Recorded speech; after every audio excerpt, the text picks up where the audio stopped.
Conectate con nosotros. Línea directa 4-325-1220. A vos. Sí, a vos que estás ahí, en el regreso de un día largo y complicado. Quédate con nosotros. Tenemos noticias y buena música. Y te aseguro que mañana te vas a acordar de mí. Te vas a acordar de mí. Muy buenas tardes. Hoy venía para la radio pensando en este capítulo que se llama La seguridad, la preocupación. Y recordaba un episodio de hace unos años, aquí nomás en la avenida 9 de Julio, en la bajada de la autopista. Yo venía bajando con el auto y delante mío había parado un Fiat 147, bastante maltrecho, por cierto, y lo estaban robando al conductor. Lo estaban robando dos personas que lo robaban y le pegaban, no sé si le estaban robando el celular, el reloj, pero claro, un Fiat 147, bastante maltrecho. O sea, no estaban robando un vehículo de alta gama, estaban robando en una maniobra de una violencia terrible, uno veía esa violencia. Claro, yo disminuí la marcha y cuando pude esquivé eso, y mientras lo esquivaba veía un patrullero parado del otro lado de la 9 de Julio, que no podía cruzar porque están las defensas en el medio, y el patrullero estaba viendo todo. Yo tenía una reunión esa tarde, y media hora después estaba reunido con un grupo de amigos y no lo comenté,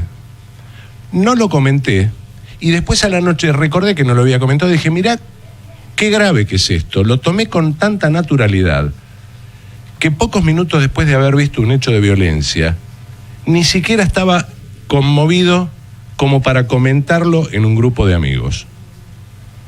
Ese día me preocupé, al día siguiente escribí un articulito corto, justamente hablando del hecho en sí. Pero claro, lo que me preocupó es que uno empieza a naturalizar este tipo de eventos, que uno considera normal, porque no es la única vez. Acá en la zona del Obelisco he visto en más de una oportunidad arrebatar teléfonos celulares, golpear a una persona, un tipo va a golpear a una persona y viene otro y le saca el celular. Esos son pequeños delitos de rapiña, pero también muestran a las claras lo que yo hablaba con respecto a la tolerancia cero. La tolerancia cero que aplicó Rudy Giuliani en Nueva York tuvo que ver con empezar a atacar esas pequeñas cosas también, que son los emergentes que muestran que debajo hay algo mucho más turbio. Son las cosas que hacen que vos vivas todo el día en alerta en la calle, que no puedas estar tranquilo en la calle, que empieces a salir con miedo. Y si salís con miedo en plena ciudad de Buenos Aires, en horas de trabajo, con el centro repleto de gente, ¿qué pasa con las personas que viven en barrios más alejados? O en el conurbano, o en el segundo o tercer anillo del conurbano. También recordaba lo que era el interior de la Argentina hace muchos años, donde todavía estaba esa cosa de decir, no, ni lo cierres el auto, déjalo, si acá todo el mundo deja la llave puesta. La gente que no cerraba con llave la puerta de ingreso a su casa. Tal era el nivel de tranquilidad que se vivía.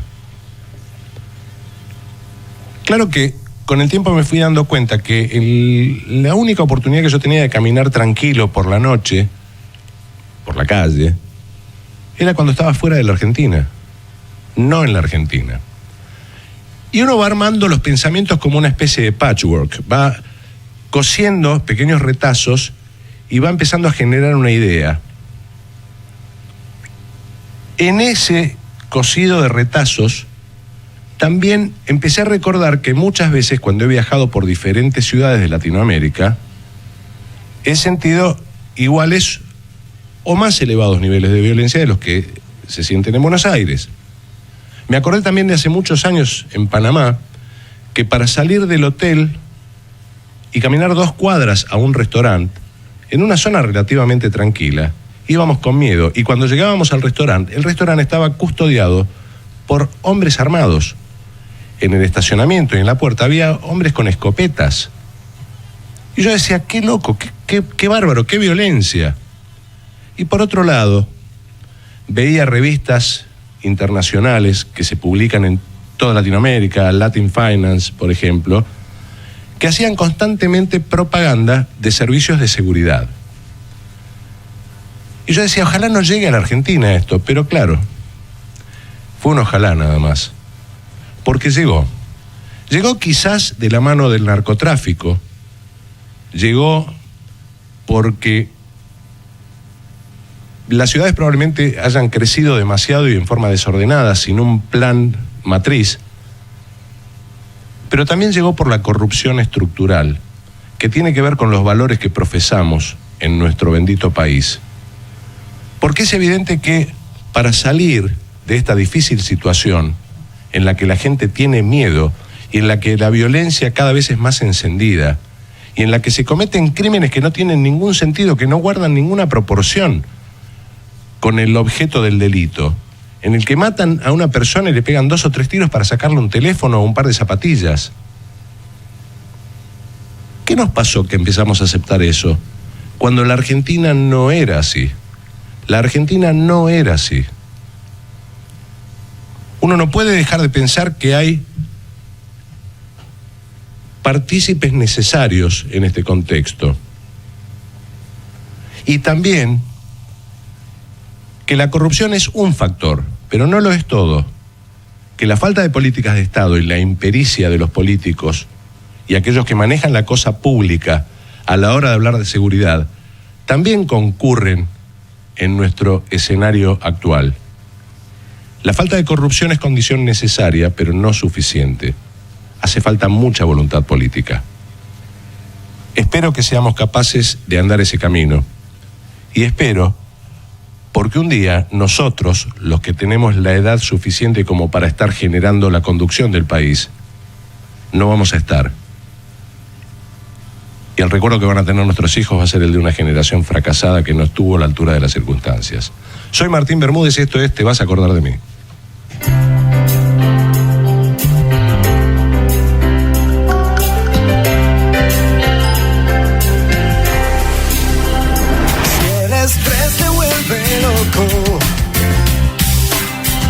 Si estás todo el tiempo a 1000,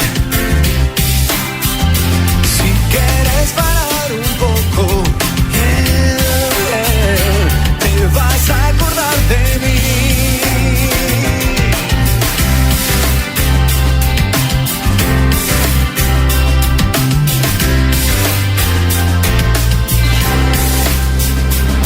Una noche diferente, un momento para compartir. Mañana cuando despiertes, te vas a acordar de mí.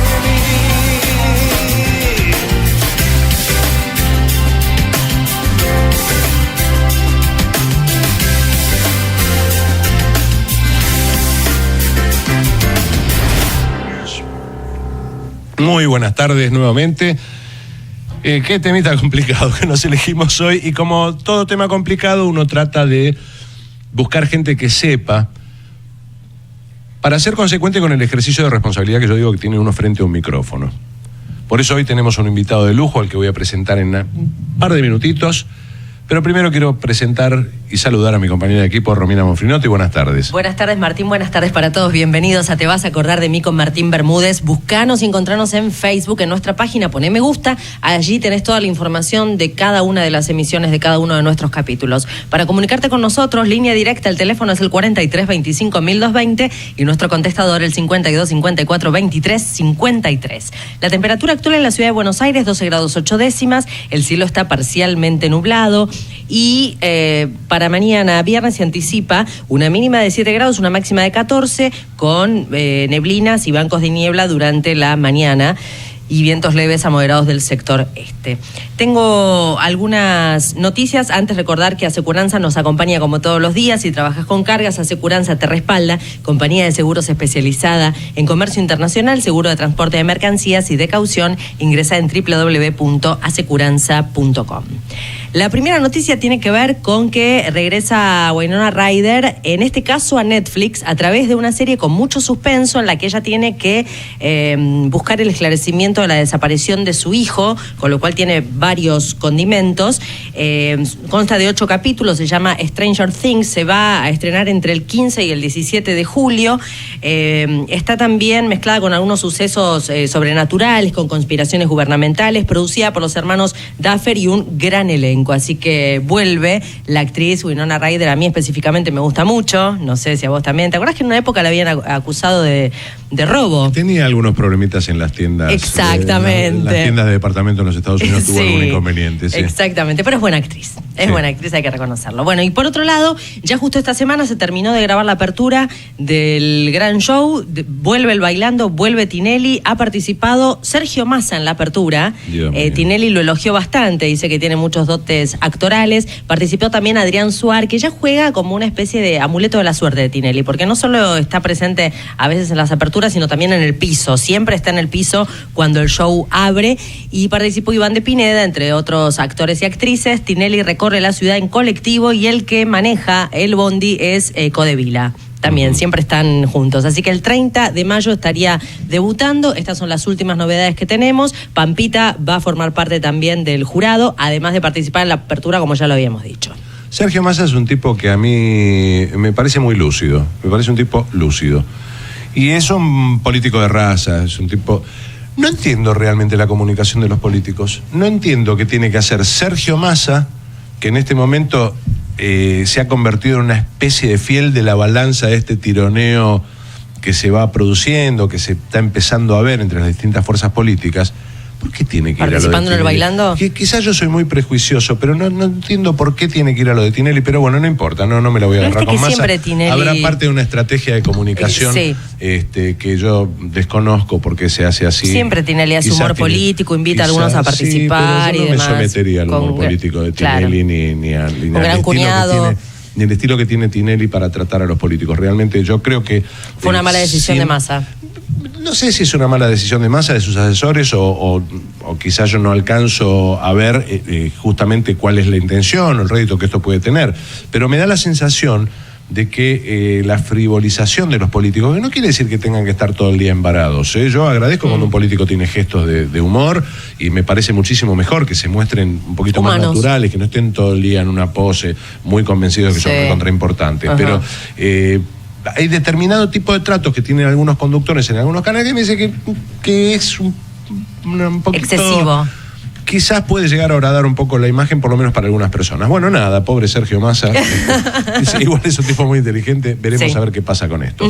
Bueno, yo ahora voy a presentar a nuestro invitado y ni bien lo presente vamos a escuchar un poco de música que seleccioné porque tiene que ver un poco con cómo yo veo este tema de seguridad. Así que permítanle presentar a un amigo, un profesional al que respeto mucho, que es Carlos Argentino López. Bienvenido a nuestro programa, Carlos.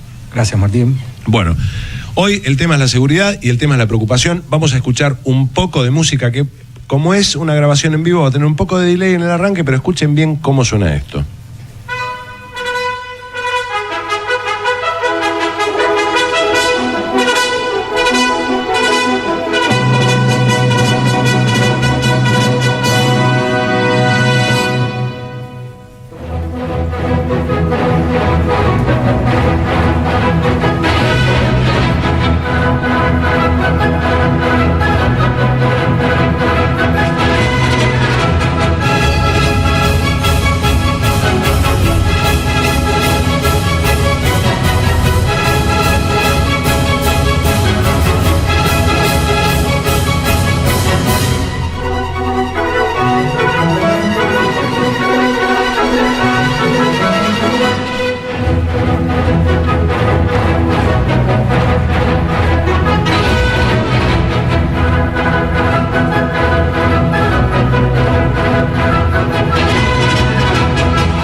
12 grados 8 décimas, 18 minutos pasaron de las 6 de la tarde. Estamos en www.ecomedios.com escuchando a Guillermo Tell con la obertura G.R. Ossini. ¿Así se dice? ¿Está bien? No.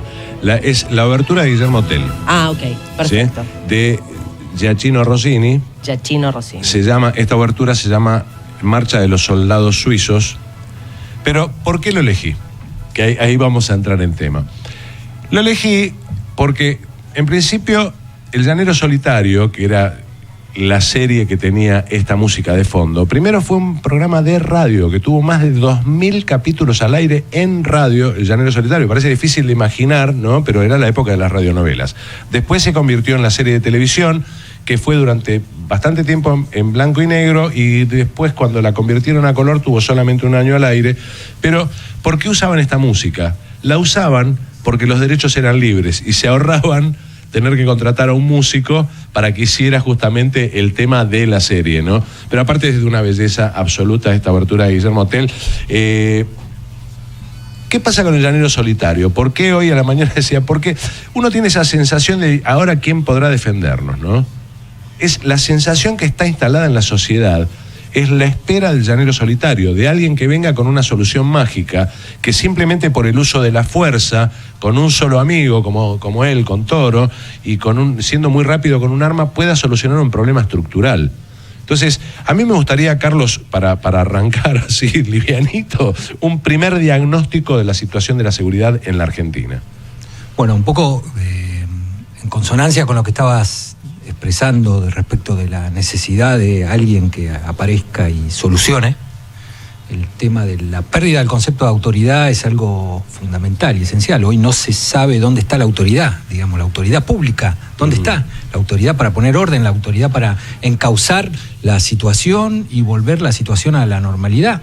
El relato que hacías del asalto, que después te olvidaste de comentar, y que, digamos, cualquier situación donde uno describa una problemática de seguridad, se pone de manera inmediata en evidencia la falta de autoridad. La falta de autoridad es otra gran cuestión que tiene que ver con esta escasez de respuesta, o esta respuesta que no aparece. Pero esto tendrá que ver con que hubo muchos años de un discurso que hizo desdibujar la autoridad porque habló del autoritarismo y la gente asocia autoridad con autoritarismo automáticamente. Tiene que ver con una situación un poco hasta enfermiza, diría yo, por esa necesidad de victimizarse tal vez en exceso y pretender que todo es una gran conspiración y nada tiene que ver con la realidad cotidiana o con las cosas cotidianas que uno hace. Por supuesto que el tema de desvirtuar el concepto de autoridad también mella. Por supuesto que desvirtuar otro tipo de conceptos también mella y también genera consecuencias que por ahí no son evidentes de manera inmediata, pero después van apareciendo y van poniéndose en evidencia a partir de la falta de esto. Ayer hablábamos de aquellos países del Commonwealth donde la policía no usa armas, y que si te arrojan el bastón al piso como límite y vos transponés el límite que impone el bastón, automáticamente ya se agravó el hecho de haber resistido a la autoridad, ¿no? Entonces, esta mañana me llamó la atención un ataque de una turba contra un policía francés, que el policía realmente mostraba unas agallas poco comunes, porque no solamente no atacaba, sino que simplemente defendía su cara con los brazos, y le estaban dando duro, ¿no? Entonces, es como que globalmente hay una especie de resistencia contra las fuerzas policiales que se fue instalando dentro de la cultura. Es una batalla cultural quizás esta, ¿no?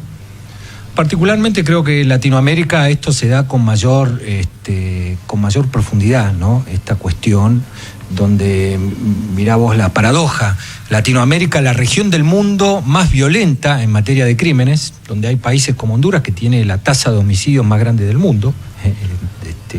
Entonces suena o resulta paradojal esta situación de la falta de respeto o la falta de demanda de una autoridad legítima que ponga en orden las cosas. Perfecto. Entonces, como primer parte del diagnóstico, nosotros podemos decir, bueno, falta respeto al principio de autoridad. Esa es la primera parte, pero también supongo que habrá cuestiones matriciales, cuestiones de estructura, que sumadas a la falta de respeto a la autoridad van generando este caldito. Sí, yo te diría que no solamente el concepto de autoridad se basa en la cuestión enérgica de poner orden o de llevar adelante una cuestión, sino que tiene que ver con un montón de otras cuestiones del conocimiento y de tener, uno puede ser favaloro en una autoridad en materia de medicina, digamos, y eso no tiene nada que ver con la energía o el autoritarismo para imponer. Perfecto, ahí estableciste una buena diferencia, pero yo digo, se habla de policías mal equipadas, porque a la policía no se la respeta. Recuerdo una de las frases menos felices del expresidente Kirchner, que me preocupó mucho, un día que había no sé qué problema había, y él dijo, refiriéndose a la Policía Federal, dijo, yo con esta policía corrupta no voy a salir a reprimir. Una policía que dependía del Ministerio del Interior, que dependía de él, ¿no? Una cosa medio loca, pero si el presidente de la nación ya está faltándole el respeto a la policía, en lugar de agarrar y decir, bueno, si hay corrupción, arreglala. No digas que la policía es corrupta porque es tu policía, de última. Entonces, estamos en un problema a partir de eso. Y por eso quizás la falta de respeto a la autoridad, ¿no? No la respetan ni siquiera en el discurso. Pero después hay cuestiones que tienen que ver con la estructura.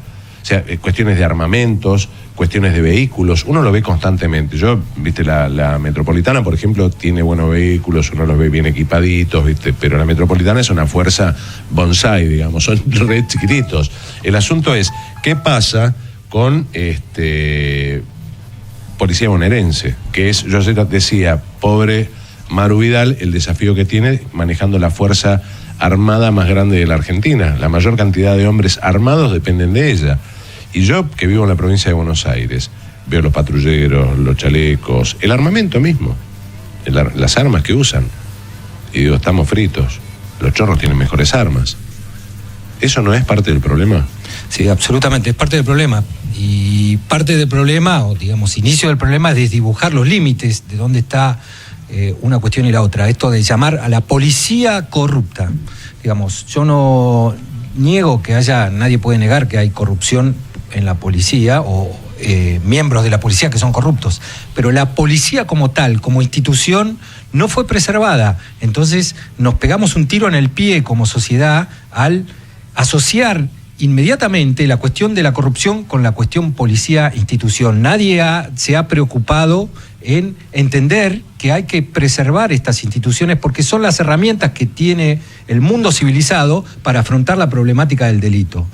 En materia de conducción, por otra parte, ahí también tenemos una cuestión de pérdida o falta absoluta de autoridad. Miremos a quienes se encarga que conduzcan a la principal fuerza armada o a la fuerza que más efectivos tiene en la República Argentina, 100.000 hombres armados. ¿Conducidos por quién? ¿Manejados por quién? Es la fuerza más manoseada de los últimos tiempos, tal vez. Se ha sometido a un sinnúmero de reformas, han aparecido falsos profetas que han pretendido crear una policía, dándole un número, la policía 1, la policía 2, etcétera, etcétera. Digamos, hoy, además de trabajar de policía como trabajo insalubre, hay otras cuestiones que tienen que ver con la problemática de no tener un rumbo claro, claro, y una conducción firme. Ahí de vuelta aparece el tema de la autoridad. Claro. Yo decía en un articulito que ayer lo cité también, que se llamaba El vigilante bueno y el policía malo, ¿no? Y hablaba de qué pasa con vayamos al hombre, al policía hombre, porque es central y medular el tema del control de la inseguridad con la única herramienta que se conoce en el mundo, que es la policía, ¿no? Más allá de las cuestiones estructurales que tienen que soportar todo eso, que es un sistema penal, carcelario, etcétera, etcétera. Pero uno dice, si el policía es poco respetado, lógicamente empiezan a surgir cosas. Al ser poco respetado, a nadie se le ocurre pensar que quizás debería cobrar un salario no solamente digno, sino quizás algo mejor que un salario digno, como para que su profesión brille y que la vocación por ser policía tenga que ver con que esa persona tenga acceso a créditos para vivienda, que gane un salario que le permita no estar casi viviendo en barrios marginales, en situaciones marginales, donde los hijos del policía, conviven con los delincuentes y con los hijos de los delincuentes. Y cuando llega el momento de elegir, ¿qué puede elegir ese chico?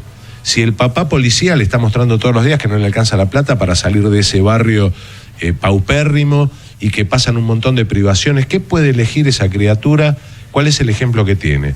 ¿No sería mucho mejor que ese chico quizás el día de mañana tuviera, como pasa en muchas policías del mundo, siguiera la vocación del padre, pero porque vio que el padre tiene un salario digno, que puede prever una jubilación digna, que accede a una casa, que puede tener condiciones de vida? Porque, es decir, después cuando la gente llama a la policía porque la están robando, todo el mundo está desesperado, ¿no? Porque venga la policía, porque la ayude, porque la defienda.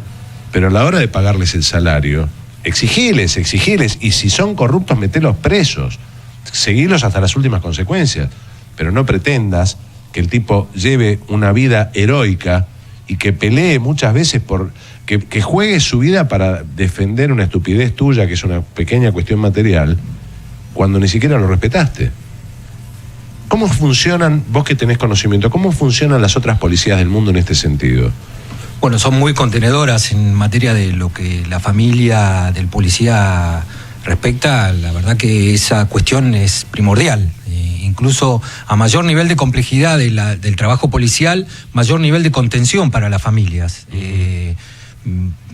La gente que se ocupa, por ejemplo, de combatir temas como el narcotráfico, o temas donde hay altos niveles de corrupción o donde hay alta posibilidad de ser corrompido, tienen una contención familiar muy, muy elevada, digamos. La garantía está para que el hombre se sienta psicológicamente íntegro en ese sentido y sepa que está respaldado y además que su trabajo, digamos, lo tenga presente como una cuestión que sustenta verdaderamente a su familia con el trabajo policial, efectivamente. Digamos, la mala cuestión laboral también, en la cuestión de bajos salarios, la cuestión de mala calidad de trabajo, todo etcétera, influye, muchísimo, sí. Muchísimo, claro, porque el foco principal se empieza a apartar. Y una tarea tan compleja como es neutralizar o combatir el delito demanda la entrega en plenitud de la persona, del individuo, de la institución, para poder neutralizar o para poder volver y revertir la situación hacia la normalidad. Está bien, ¿sí? Ese es el hombre. Entonces ya vamos teniendo, viste que yo hablaba de un patchwork, ¿no? Hablaba de ir armando los pequeños retazos. Ese es el hombre, y esa es la dignidad de ese hombre que uno debería preservar, resguardar. Un policía debería pensar que el día que se retire va a tener un retiro más que digno, porque todos los días juega la vida, Por eso el hecho de ser policía, porque ahora cuando descubren que son policías los matan. O sea, no le dan oportunidad de nada, no tienen cuartel. Realmente no tienen cuartel, literalmente no tiene cuartel el policía.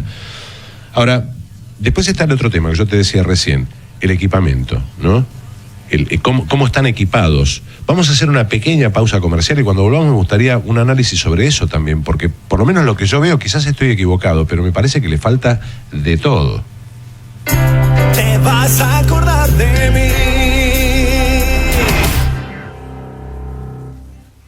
Ecomedios.com AM1220. Estamos con vos. Estamos en vos. Ay, pero qué tarde, ¿qué se me hizo? Me tengo que apurar porque si no, no llego.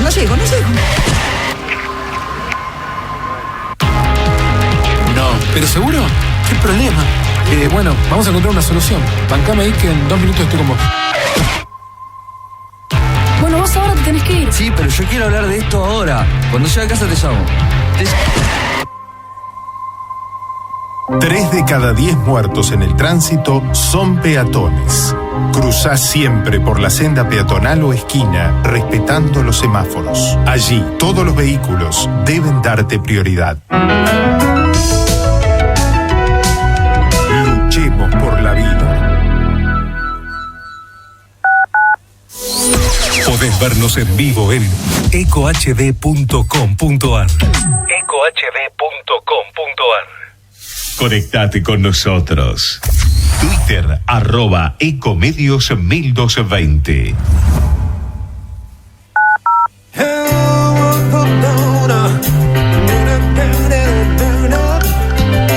Te vas a acordar de mí. Qué tema, ¿no? El tema de la seguridad, qué tema que uno... Claro, uno quiere respuestas pero no solamente respuestas. Uno quiere soluciones que vayan un poquito más allá de la promesa y que vayan más allá de lo que a veces suena como una estupidez, es que seguir poniendo policías y policías y policías si no hay una estructura que los controle y que los capacite, y en las condiciones de capacitación que tienen hoy en día, mamita querida. Pero bueno, vamos a hacer un pequeño paréntesis porque hoy es jueves, mientras volvemos con nuestro invitado, con Carlos López, porque tengo en línea a una persona que tuvo un ausente la semana pasada. Sí. Y ahora, para resarcirnos de ese ausente del jueves pasado, vamos a ver con qué nos va a sorprender. Mecha Eláscar, buenas tardes. Hola, buenas tardes. Ya retándome desde temprano. Yo soy un hombre mucho más grande que vos. Igual con esa voz dulce, viste que no dan ganas de retarla 2 veces, ya está. No hay penitencia para Mecha. Tengo un problema con Romina Monfrinotti, que hace 4 días que está de con los hongos rellenos y los hongos rellenos, que vio la foto en tu página de los hongos rellenos. Antes de pasar a las recetas y todo, les quiero contar que fue un antojo mío del día lunes. Ajá. Fui al mercado y vi esos portobelos gigantes que rara vez los ves. Uh-huh. Y cuando los vi dije, yo tengo que comer estos hongos. Los tengo que comer y rellenos y con una salsa que hice de azafrán y ajos que era increíble. Romy, te los recontra debo porque te van a encantar, te lo juro. Me encantó eso. Que me los vaya a mandar. Te y los que yo recontra tenga debe. Sí, que hacer, o sea, me gustó, significa que los va a mandar. Sí, porque venir no va a venir, nos tiene abandonados. No, por eso, me lo va a mandar con un delivery desde su casa a la mía. Bueno, Mecha, ¿qué tenés hoy? Mira, hoy pensé en algo relajado, pensé en un fin de semana con amigos, pensé en unas cervecitas, y qué mejor y más rico que unas focaccias y unas pizzas. Muy bien, ahora que aumentó el pan, la harina y todo eso, hay que hacerlo todo en casa. Claro, exactamente. Es algo sencillo, algo rápido, y es muy distinto a pedirlo con el delivery. Sí, eso desde ya. Sí. La focaccia como garpa para acompañar todo. Y aparte es tan fácil, y cambiándole el ingrediente, o las aceitunas, o los tomates, o lo que le cambiemos, ya es otra cosa. Arranca con la focaccia. Bueno, vamos a dar receta. La receta es fácil, es tanto para la focaccia como para la pizza. La base, ¿no? Sí. La base es 1 kilo de harina. A ese kilo de harina le ponemos entre 30 y 50 gramos de levadura. Eso es a gusto de cada uno. A mí me gusta 50 porque me gusta sentirle el gusto a la levadura. Uh-huh. 20 gramos de sal, 600 centímetros cúbicos de agua tibia y 2 cucharadas de aceite o de maíz o de oliva. Si nos gusta el saborcito de la oliva, le podemos poner oliva. Garpa más rico, más rico. Con eso tenemos la masa. Uh-huh. Amasamos todo. Hay maestros pizzeros que dicen que no se amasa mucho. Yo soy partidaria que hay que amasarla. Esos golpecitos contra la mesada para mí son importantes. Uh-huh. Aparte sirven para descargar, para hacer una especie de catarsis también. Exactamente, una buena catarsis. Y por otro lado la espera, dejarlo que realmente leude. Ya sabe, señora, si quiere hacer catarsis no se la agarre con su marido, haga pizza. Haga pizza, tal cual. Bueno, esa es la base de la masa, tanto para la focaccia como para la pizza. Uh-huh. ¿Cuándo cambia? Cuando decidimos hacer focaccia pizza, cambiamos los ingredientes y la forma. A ver. Si yo hago una focaccia, digo, bueno, ¿de qué la voy a hacer? Aceitunas y jamón crudo, por decir algo. Cuando la masa levó, cuando ya está esponjosa, le saco el aire y ahí le incorporo las aceitunas, los tomatitos secos, el jamón crudo, lo que me guste. ¿Pero la amasás para que queden adentro? La amaso nuevamente, exactamente. Perfecto. Pongo todo adentro, lo enrollo y lo vuelvo a amasar. Uh-huh. Ahí es cuando hago el segundo leudado. Es un ratito, no es mucho igual. El segundo leudado, ¿de qué consta? Lo pongo en la asadera, que tiene que ser rectangular porque tiene que tener la forma de la focaccia, y lo dejo leudar nuevamente. Una vez que leudó nuevamente, un rato, una media hora, le meto los deditos, ¿viste? Para que tenga la formita arriba. Sí. Y yo le pongo oliva y sal gruesa porque a mí me gusta con oliva y sal gruesa. Claro. Una vez que hice eso, al horno, y más o menos 20-25 minutos, a 180 grados la tenemos lista. ¿Cortada en tiritas para acompañar una sopa, por ejemplo? Exacto, yo la corto en tiritas y la vuelvo a poner al horno y la tuesto.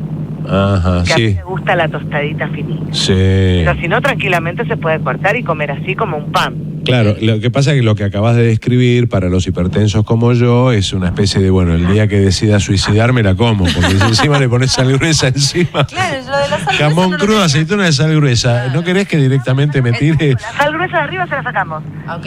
Si no era un combo explosivo. Le podemos poner, por ejemplo, en vez de, no sé, solo aceitunas y arriba un queso rallar. Sí, tomate o tomate deshidratado. Yo hacía uno cuando no era hipertenso que era con aceitunas negras y anchoas. Ay, qué rico. Y después la tostaba y la untaba con manteca. Qué animal, Dios mío.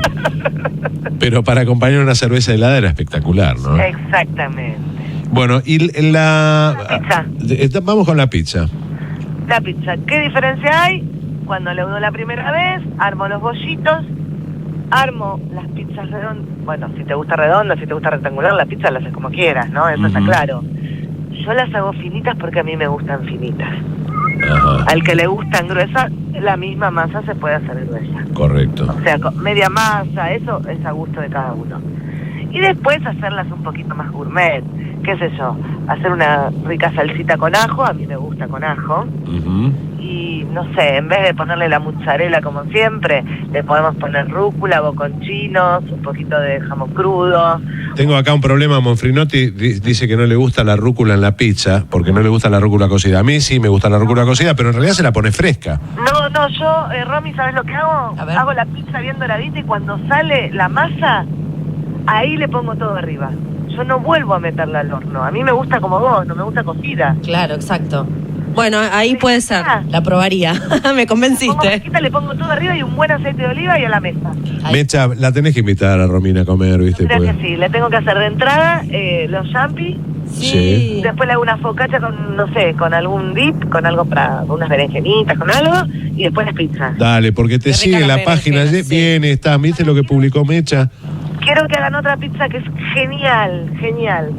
Ponemos una sartén, cebollita cortada, la caramelizamos un poco, que solo la cebolla caramelizada sin azúcar, sin nada, se carameliza sola porque la cebolla es dulce. Sí. A esa cebolla arriba de la pizza y un poquito de Roquefort. Me encanta la pizza de Roquefort. Me encanta. ¿Sabés qué es lo que me encanta? Cómo está sufriendo la gente hasta ahora, los que están en el auto volviendo para la casa y te están escuchando hablar y ahora llegan a la casa y se encuentran con la heladera hecha un desierto. Al que le gusta la cebollita doradita y azucarada, con el Roquefort, y digo, es imperdible esa pizza. Bueno. La que es rica también, la de choclo con queso gruyère. Ay, sí, también me gusta mucho esa. ¿No te das cuenta? Ahora se empiezan a dar manija. Pasa siempre lo mismo los jueves cuando está Mecha al aire. Yo le estoy contando a Carlos López, que es nuestro invitado, lo miro, por eso digo, vos te das cuenta, porque es el jueves a esta hora, la gente tiene hambre, empezamos y todo el mundo empieza a pensar en comida y dice, y no probaste tal cosa, no probaste tal otra. Mechita, la receta de los hongos la semana que viene la vas a dar. Pero la quiero hacer, ¿sabes por qué no la di hoy? Porque quiero pensar un menú completo. Bueno, dale, Bien. Queda pendiente para el jueves que viene y ahora, si podés, estás en el auto, quédate escuchando, que estamos hablando de temas de seguridad, que en Quilmes no la pasamos muy bien con eso, así que escuchalo. Dale, lo sigo escuchando. Les mando un beso enorme y buen fin de para todos. Beso y hasta el jueves que viene, Mecha. Gracias, Mecha, por la sugerencia. Besos, te chau. Bueno, estábamos con Mechita en un pequeño interludio en esta charla de seguridad que uno se va calentando, pero la vida es así. Y uno, justamente, fíjate qué locura, ¿no? La gente que está volviendo a la casa, pensando en la comida, pensando que voy a comer, pensando esas cosas lindas que tienen que ver con ver a tu familia. Y cuántas familias a veces se rompen, cuánta gente rompe esa paz, esa tranquilidad, la sensación del regreso a casa, justamente aunque no le pase nada, por los miedos, por tener miedo, por tener que estar constantemente en alerta. Eso es lo que a veces da un poquitito de bronca. Miedo a que le roben, a perder el trabajo, Vamos miedo a escuchar, que no le alcance la plata. Antes de irnos con el tramo final del programa, vamos a escuchar un poquitito más de música, que es muy cortita, pero que también tiene que ver con lo que hablaba yo hoy.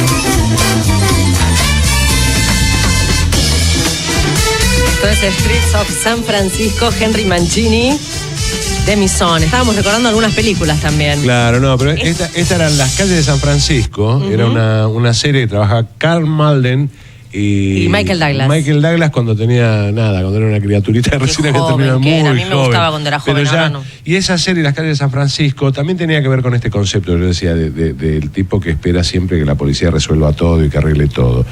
Antes de irnos a la columna de gastronomía, estábamos hablando con Carlos López y yo le decía, bueno, ¿qué pasa con el equipamiento? ¿Qué pasa con las armas? Puntualmente, las armas, los chalecos, los patrulleros y los equipos de comunicación. Bueno, el equipamiento debería de responder a una política de seguridad, un modelo policial, etcétera, pero la verdad que lo que uno puede ver o lo que hemos apreciado, discusiones estériles, cuando, no sé, ¿te acordás que se acuerdan cuando estaba instalado el tema de las Taser y la discusión si las Taser sí o no, y parecía que el modelo policial estaba pendiente de la aprobación o no de un tipo de armamento, un tipo de implemento. Y la realidad es que el equipamiento debería de tener un planeamiento mucho más completo. ¿Cómo se planea el equipamiento justamente? Vos decís, bueno, la Taser fue el caso de la ciudad autónoma de Buenos Aires, que por otro lado también hubo... la convirtieron en una cuestión política lo de la Taser, ¿no? Sí, no, hay pero... un montón de policías del mundo que la usan. Sí. Pero digo, ¿cómo se planifica? Y sobre todo para una fuerza como la provincia de Buenos Aires, que siempre son parches, compran patrullero de una marca, patrullero de otra, deben tener unos problemas de repuesto de autos ya para volverse locos, ¿no? Pero, sí, claramente. ¿cómo planificás todo el equipamiento de una fuerza? Bueno, eso se planifica en base a la misión que la fuerza va a tener, digamos. No es lo mismo una comisaría en un lugar del campo, en Tres Arroyos, o en un lugar alejado, que en un lugar donde hay mayor urbe, donde hay otro tipo de arquitectura urbanística, otro tipo de relieve geográfico, etcétera, digamos. ¿Cambia el armamento para esos casos? Cambian los vehículos, cambia, digamos, el equipamiento en general. Digamos, no es lo mismo el equipamiento para la ciudad que para el campo. Esto no básicamente cambia el cartel nada más, porque hace un rato venía justo por la autopista y venían dos patrulleros que decían patrulla rural, y son iguales que lo que tiene cualquier comisaría de la provincia de Buenos Aires. Básicamente, si vos vas a la montaña, vas a ir equipado para ir a la montaña, digamos. Entonces, el equipamiento tiene que ver con la misión que el elemento policial tenga y cuál es la característica de esa misión, digamos, el para qué. No alegremente y no generado a partir de vaya a saber qué cosa, porque la verdad que es poco explicable esto de los cambios que hay permanentemente de tipo de vehículos, los cambios de colores de uniforme, de modelo de uniforme, etcétera, etcétera. Son situaciones de maquillaje que no van al fondo, de la cuestión. Digamos. Y las fuerzas especiales, yo hoy cuando iba escuchando música de series y todo eso, estaba viendo SWAT, ¿no? Que la vieja serie SWAT. Todas esas especies de fuerzas tácticas especiales y todo eso, ¿son efectivas? Sí, absolutamente. Mirá, hablando un poco de fuerzas especiales y el tema del equipamiento, después de los atentados de Charlie Hebdo y de Bataclan, el último atentado, los últimos grandes atentados que hubieron en Francia, el sindicato de la policía francesa hizo un análisis de qué tipo de armamento era más conveniente o qué modificaciones había que hacerle al armamento para ser más efectivo en ese tipo en los procedimientos de empeño que podrían tener que se pueden tener a futuro. Es decir, esta dinámica muy veloz de cómo adaptar el equipamiento, cómo adaptar la herramienta de trabajo a la necesidad, tiene una diferencia abismal entre los países del primer mundo y nosotros, digamos, que estamos en una cuestión casi arcaica en cuanto a lo que es el equipamiento, ¿no? Y la comunicación, porque la comunicación es cardinal, ¿no? Y uno se da cuenta que a veces tenés suerte porque por ahí los mismos policías que están en un patrullero se mandan un WhatsApp y con un WhatsApp te salvan, ¿no? Los equipos de comunicación que usan las fuerzas policiales en Argentina, ¿están actualizados? ¿Son anacrónicos? O sea, la bonaerense puntualmente. Esto tiene el mismo diagnóstico que las comunicaciones en general de la Argentina. Vos las comunicaciones, tu celular, seguramente vos que sos una persona que viaja mucho, te darás cuenta, el funcionamiento de tu equipo de teléfono, de telefonía celular, tiene una capacidad de prestar servicios. Acá en el país distinta a la que puede tener en otro lugar, digamos, sí, porque es cierto, el espacio está sobresaturado, porque está todo hecho remendado y atado con alambre. Entonces lo mismo cabe para el tema de las comunicaciones policiales, más allá de que modernizamos y hablamos de los patrulleros nueva generación que tienen un montón de capacidades, que la verdad todavía estamos bastante lejos. ¿Están adecuadamente blindados los patrulleros? Porque también hablaste de patrulleros, yo estaba pensando en eso también. ¿Están blindados los patrulleros o tienen blindadas las ventanillas nada más? No, hay algunos que tienen blindadas las puertas y la parte de la luneta, de la parte del límite con el motor, digamos, adelante, pero digamos, no hay una posibilidad de tener un diagnóstico preciso y certero de esto, porque digamos se va haciendo... Sigue este mismo patrón justamente de atar con alambre, ¿no? Claro, entonces no sé qué tipo de blindaje tiene uno u otro, digamos, no hay una cuestión uniforme. Una de las cosas yo veía, por ejemplo, que hay diferentes clases de chalecos antibalas, ¿no? Que hay chalecos que tienen refuerzos para soportar balas de fusil, que llevan una placa cerámica, que no es lo mismo que un chaleco, que hay chalecos penitenciarios, por ejemplo, que sirven para no para parar balas, sino dentro del sistema carcelario es mucho más frecuente que un guardiacárcel sufra un atentado con una púa, con algún objeto punzante, ¿no? Entonces digo, los chalecos que tiene la policía, la bonaerense es la que más me preocupa, no porque vivo en la provincia de Buenos Aires, sino por lo que hablábamos, porque son 100.000 hombres, ¿no?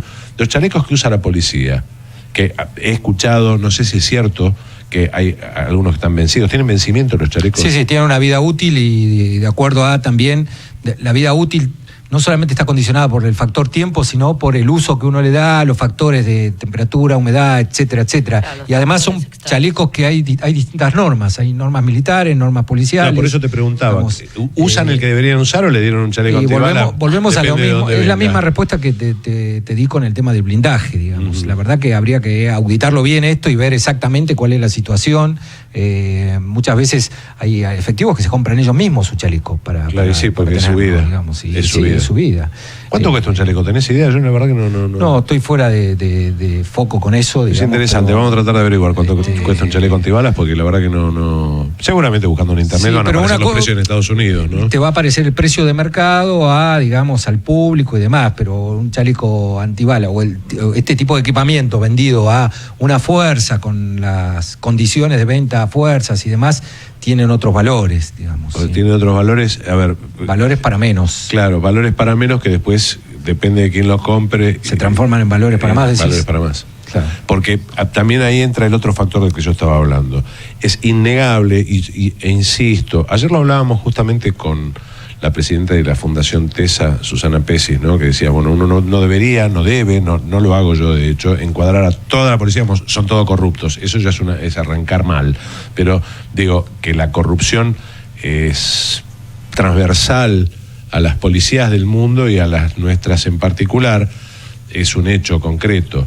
Y si no, estaríamos de otra forma, ¿no? Pero digo, justamente la compra de equipamiento y la cantidad de recursos que por ahí no llegan al vigilante común, al pobre pibe que entró en la policía y que quizás tenía vocación de servicio y que cuando llega el momento que lo tienen que equipar, no cumplen con cosas básicas como, por ejemplo, no sé si no lo dijo la misma Maru Vidal el otro día hablando del entrenamiento en tiro. El tiro es un entrenamiento que debe ser constante. Y no están entrenados, a veces se tienen que comprar las propias balas para ir a practicar. Entonces, ¿qué pasa con eso? ¿Cuánto, de lo que recibe hoy en día la policía, cuánto tiempo de entrenamiento tienen las policías del mundo o una fuerza organizada de seguridad como para que, porque tirar no es tirar como se ve en las películas, es otra cosa, ¿no? Sí, 1/3 del tiempo debería estar empeñado en el entrenamiento. En el entrenamiento, que no es solamente tiro, habrá otras cosas, pero la formación debería ser 1/3 de su tiempo de servicio, digamos. Empeñado en el entrenamiento, claro, sí, para mantener una norma, digamos, aceptable.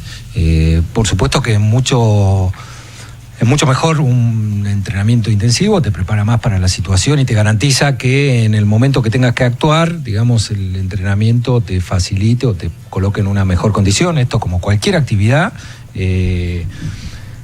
debe ser tomado seriamente. Además del entrenamiento, hay pruebas de estándares de cumplimiento o de capacidad de cumplimiento, de estar en posibilidades de cumplir la misión tan compleja como es la de combatir el delito. Es una misión absolutamente compleja y difícil. No es fácil. Parecería que es una cuestión aleatoria, una cuestión simple, y así vemos la condición física, solamente de mirar, de la simple observación, la condición física de la gente que está en las fuerzas policiales, digamos, ya simplemente uno verlo... hay muchos que parece que más que entrenar van a comer a lo de Mecha y Láscar, focaccia todos los días. Toda la cuestión de estrés de mismo laboral y demás hace que están hinchados y parece que van a reventar algunos de tanto harina que le meten y demás, y no están en una condición física que les garantice una situación de mayor resguardo, mayor seguridad para cumplir su trabajo. Y de hecho,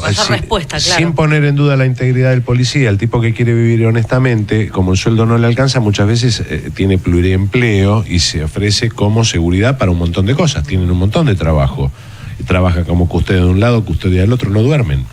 Sí, absolutamente. Digamos, hay cuestiones que tienen que ver con el entorno, digamos, que van más allá de si el hombre es corrupto o no, más allá de su inclinación hacia ser más o menos corrupto, la cuestión que tiene que ver con la condición general, digamos, la condición general que se ha dado en lo sistémico, y eso no se modifica. Estamos hablando de que el problema de la seguridad es un problema que está puesto en un orden de prioridad sumamente importante, digamos, una de las primeras cuestiones. Sí, la gente creo que está más preocupada por eso que por la inflación. Vemos que las cuestiones no se modifican, que la prefectura sigue en el asfalto, que la gendarmería no está en el campo y está en la ciudad. Digamos, la cuestión no se modifica, son discursos, y la foto sigue siendo la misma. Los panes de marihuana decomisados, seguimos en la misma historia. Digamos, acá no ha habido ningún tipo de cambio, ninguna modificación, y los cambios, para que ocurran efectivamente, deben ser drásticos. Bueno, ahí llegamos en una de las cosas que yo decía en la editorial de apertura, que tiene que ver con la voluntad política. Pero me da la sensación, por lo que vos estabas diciendo, que también habría, como dice Unamuno para la novedad, los clásicos, ¿no? Volver a que cada uno vuelva a hacer lo que realmente tiene que hacer, o sea, la prefectura en lo suyo, la gendarmería en lo suyo, pero la policía daría abasto. O sea, porque yo lo que no termino de entender, cómo de repente nos dimos cuenta que no alcanzaba la policía, entonces empezó la gendarmería y la prefectura, ¿no?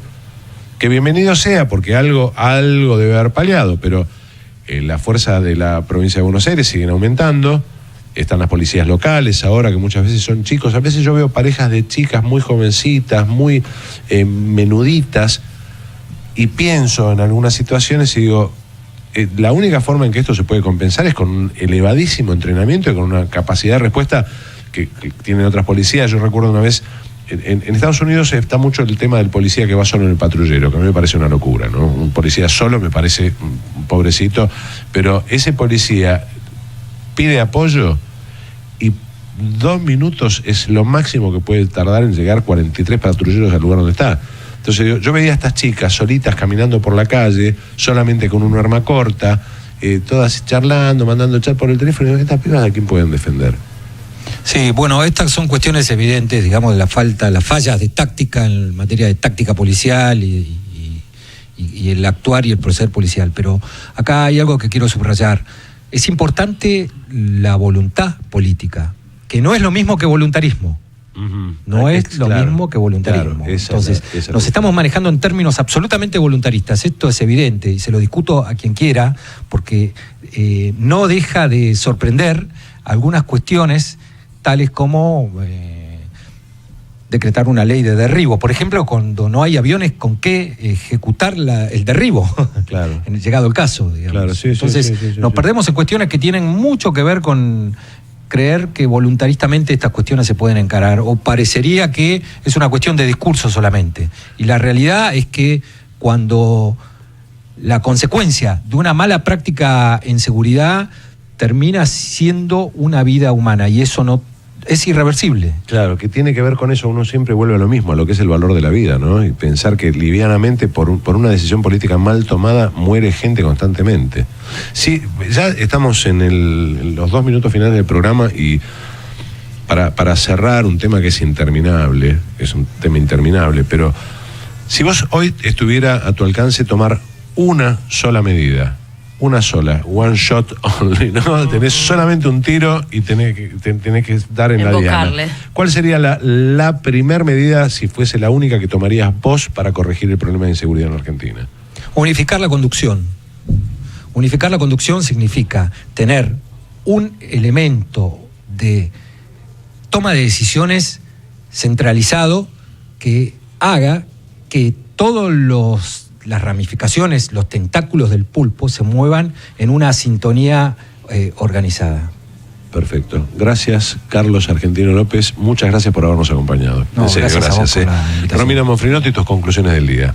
Bueno, que todavía hay muchas fallas en cuanto a seguridad, así que esperemos que alguno tome esta medida que sugirió recién nuestro invitado, que sería bueno. Muchas gracias por estar. Aseguranza, si trabajás con cargas, Aseguranza te respalda una vez más. Nos acompañó, compañía de seguros especializada en comercio internacional, seguro de transporte de mercancías y de caución. Ingresen en www.aseguranza.com. Gracias, Romina Monfrinotti. Gracias, Martín. Te vas a acordar de mí. Y yo te digo a vos que estás ahí del otro lado y no sabés qué hacer. ¿Viste que no estás tan equivocado con tu percepción de las cosas? Porque Carlos López, nuestro invitado de hoy, es un tipo con una formación realmente muy extensa en términos de seguridad. Y cada una de las cosas que fue diciendo tienen que ver con la lógica. La misma lógica que vos como ciudadano percibís en las medidas que habría que tomar todos los días. Pero hay un detalle que no te tiene que escapar, que tiene que ver con que la corrupción sola no es el problema, porque detrás de eso también está la voluntad política. Y detrás de la voluntad política están los políticos que deben tener esa voluntad. ¿Sabés quién elige esos políticos? Soy Martín Bermúdez y esto fue Te vas a acordar de mí. Te vas a acordar de mí. Conducción, Martín Bermúdez. Con la participación de Fernando Apeseche y Eduardo Fasulino.